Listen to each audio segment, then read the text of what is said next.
Good morning বন্ধুরা, কেমন আছো তোমরা? এটা অ্যাড দিচ্ছ নাকি মলমের?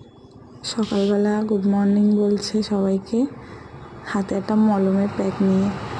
আর এটা হলো ও সকালবেলা পুকুর ধারে গেছিলো, দেখছিল মাছ আছে কিনা। তারপরে আমরা মাঠে চলে এসেছি।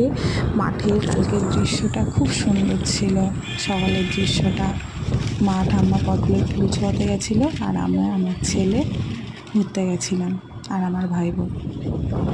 আর এটা দেখ কি সুন্দর ভুট্টা গাছ হয়ে আছে, ভুট্টাগুলো কি সুন্দর দেখতে, দেখুন কি বড় বড়। তারপরে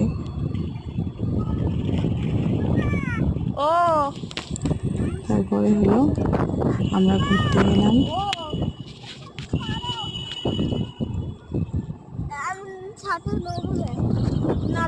আর ওখান থেকে আমরা একটু যাবো এক জায়গাতে, একটু আর একটা খেতে যাব, সেখানে কুমড়ো ফুল তুলতে। আর আমার ছেলে দুষ্টুমি করছে। কুমড়ো ফুলগুলো দেখতে খুব সুন্দর। আর এই দেখো একটা ভুট্টা তুলে নিয়েছে আমার ভাই বউ, একটা ভুট্টা তুলে নিয়েছে, আমার ছেলের হাতে দিয়ে দিয়েছে। আর এই দেখো কুমড়ো ফুল তুলেছি, কত সুন্দর লাগছে কুমড়ো ফুল তুলতে, কি দেখতে সুন্দর লাগছে।